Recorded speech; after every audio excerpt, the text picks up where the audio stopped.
कबीर साहिब कहते हैं, तिनका कबहू न निंदिए, जो पाँव तले होई। कबहू उड़ी आँखिन पड़े, तो पीर घनेरी होई। इस वाणी का भाव यह है कि संसार में किसी को भी छोटा, तुच्छ या निर्बल समझकर उसका अपमान नहीं करना चाहिए। जो आज हमारे चरणों तले दिखाई देता है, वही परिस्थिति बदलने पर बड़ी पीड़ा का कारण बन सकता है। तिनका छोटा है, पर आंख में पड़ जाए तो असहनीय दुख देता है। कबीर साहिब हमें विनम्रता, करुणा और विवेक का पाठ पढ़ाते हैं। अहंकार मनुष्य को अंधा कर देता है, जबकि नम्रता आत्मा को उज्जवल बनाती है। जो दूसरों का मान रखता है, वही वास्तव में महान होता है।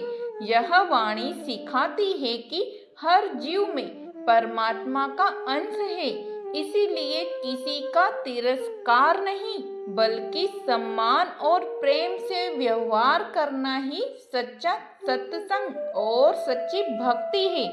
भाव यह है कि जो व्यक्ति, वस्तु या जीव हमें छोटा लगता है, उसकी निंदा नहीं करनी चाहिए, क्योंकि वही तुच्छ समझी गई चीज समय आने पर बड़ा कष्ट दे सकती है।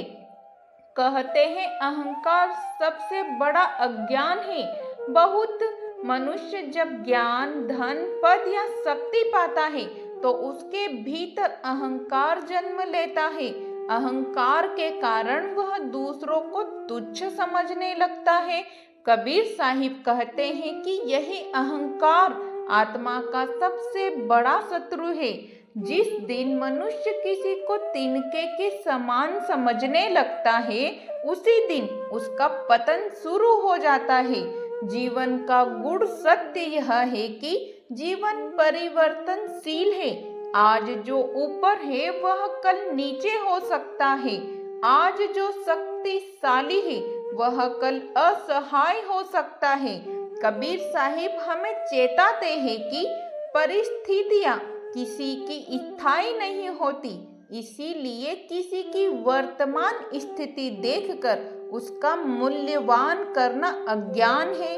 तिनका और आंख का उदाहरण हमें गहरी सीख देता है। तिनका पांव के नीचे हो तो कुछ नहीं लगता, लेकिन वही तिनका आंख में पड़ जाए तो जीवन रोक देता है। यह उदाहरण बताता है कि छोटी सी अवहेलना भी बड़े दुख का कारण बन सकती है।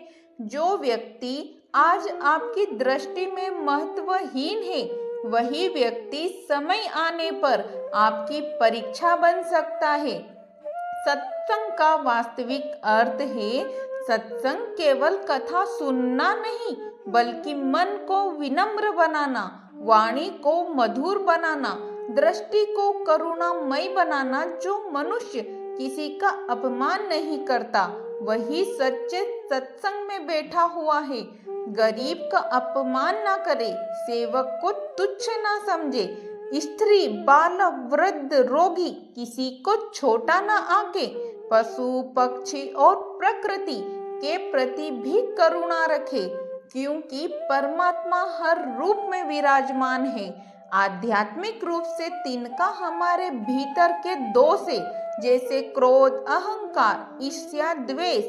जब तक ये हमारे चरणों तले हैं, तब तक ठीक है, पर जब ये हमारे नेत्र विवेक में पड़ जाते हैं, तो आत्मा अंधी हो जाती है और भारी पीड़ा होती है।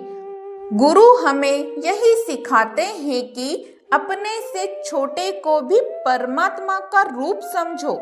जहाँ अहंकार समाप्त होता है, वहीं भक्ति शुरू होती है। जहाँ निंदा समाप्त होती है, वहीं प्रेम प्रकट होता है। आज का मनुष्य पद, जाति, धन और प्रतिष्ठा के आधार पर व्यवहार करता है, बार बार बदलता रहता है। कबीर साहिब की यह वाणी आज भी उतनी ही उच्चनीय है। कहते हैं, यदि समाज से हिंसा, घृणा और दुख हटाने हैं, तो इस वाणी को जीवन में उतारना होगा। कबीर साहिब हमें सिखाते हैं कि किसी को छोटा न समझो, किसी की निंदा न करो, हर जीव में प्रभु को देखो। यही सच्चा ज्ञान है, यही सच्चा सत्संग है और यही आत्मा की मुक्ति का द्वार है। जो मनुष्य तिनके को भी सम्मान देता है वह परमात्मा की दृष्टि में महान होता है। राधा स्वामी जी।